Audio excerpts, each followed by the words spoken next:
Hi అండి. ఈరోజు సైకాలజీలో ఇంకొక టాపిక్ సంఘర్షణలు. ఇది వెరీ ఇంపార్టెంట్. అన్ని వెరీ ఇంపార్టెంట్ అంటే అనుకోద్దండి. నేను చేసేటివి ఇంపార్టెంట్ టాపిక్స్ చేస్తున్నాను. అందులో ఒకటి సంఘర్షణలు. ఇది ప్రతి దాంట్లో టెట్లో డిఎస్సిలో వస్తూనే ఉన్నాయి క్వశ్చన్లు. ఇప్పుడు కానీ ఈ సంఘర్షణకు సంబంధించినవి టెట్లో వచ్చిన ప్రతి ఒక్కటి ఎగ్జాంపుల్గా రాశాను. ఒకసారి ఖచ్చితంగా అయితే ఇవి చదవండి. సంఘర్షణలు ఈరోజు టాపిక్. సంఘర్షణని లెనిన్ ప్రకారం సంఘర్షణలు 4 రకాలు. 1 ఉపగమ సంఘర్షణ, 2 పరిహార సంఘర్షణ, 3 ఉపగమ పరిహార సంఘర్షణ, 4 ద్విఉపగమ పరిహార సంఘర్షణ. అందులో ఫస్ట్ చూద్దాం. ఉపగమ సంఘర్షణ గురించి తెలుసుకుందాం. ఫస్ట్ 2 ఆకర్షణీయమైన లక్ష్యాల మధ్య ఎన్నిక జరగవలసినప్పుడు ఈ సంఘర్షణ అనేది ఏర్పడుతుంది. ఏం లేదండి, 2 పాజిటివ్గా ఉంటాయి. ప్లస్ అని గుర్తుపెట్టుకోండి. 2 పాజిటివ్గా ఉంటాయి. వీటిలో ఏదో ఒకటి ఎంచుకోవాలన్నప్పుడు సంఘర్షణ వ్యక్తిలో మొదలవుతుందన్నమాట. దీన్ని ఉపగమ సంఘర్షణ అంటారు. ఫర్ ఎగ్జాంపుల్, తెలిసిన జవాబు వ్యక్తి తెలిసిన జవాబు 2 తెలిసినవే. దీంట్లో ఏదో ఒకటి ఎంచుకోవాలంటే ఆ వ్యక్తి టెన్షన్ పడతాడు. ఏది ఎంచుకోవాలో నిర్ణయించుకోలేడు. దీనికి ఎగ్జాంపుల్ ఒకటి రాశాను, అది టెట్లో వచ్చినది. ఒకసారి చూడండి. శివకు ఒక దుకాణంలో 2 బొమ్మలు చాలా నచ్చాయి. కానీ తన వద్ద ఉన్న డబ్బులతో ఒకటి మాత్రమే కొనగలడు.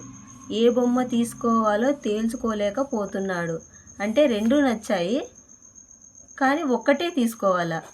కాబట్టి శివ అనే వ్యక్తి తీసుకోవాలో తెలుసుకోలేకపోతున్నాడు. కాబట్టి దీన్ని ఉపగమ సంఘర్షణ అంటారు.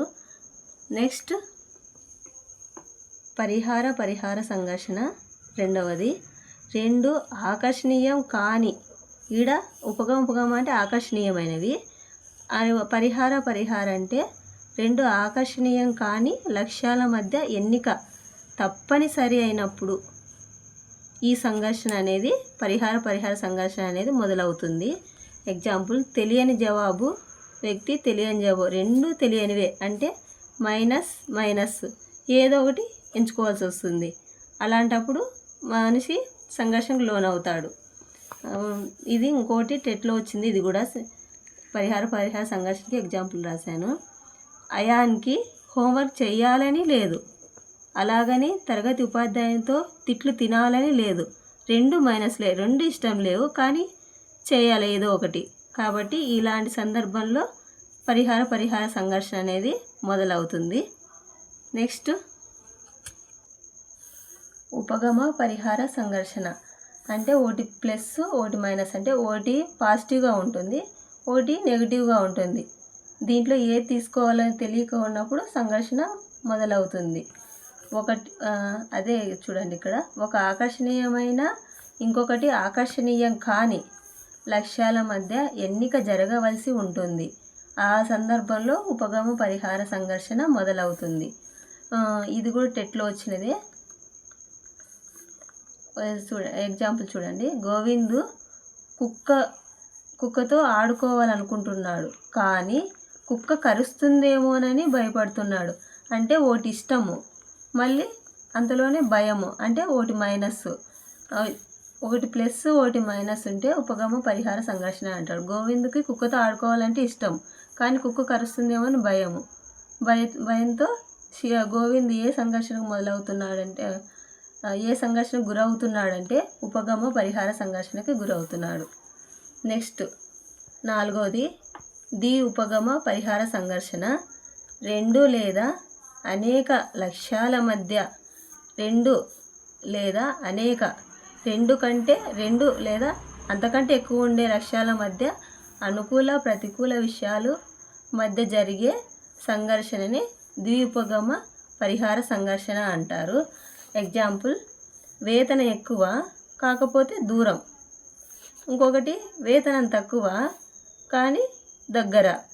ఈ రెండిటి సందర్భాల్లో వ్యక్తి ఏ నిర్ణయం తీసుకోలేక సంఘర్షణకు గురి అవడమే ద్విఉపగమ పరిహార సంఘర్షణ అంటారు.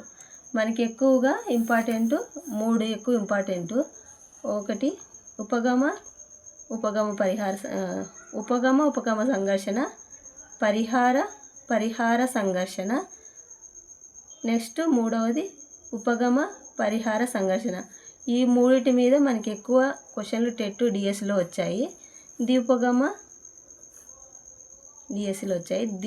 ఉపగమ పరిహార సంఘర్షణ మీద చాలా రేరు, నాకు తెలిసి రాలేదు. ఈ 3 ఎక్కువ చూసుకోండి.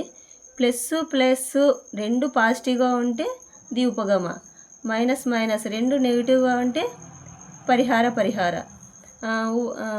ఒక ప్లస్ ఒక మైనస్ అంటే ఒకటి ఇష్టం ఒక ఇష్టం లేదుంటే ఉపగమ పరిహార సంఘర్షణ అవుతుంది. Thank you.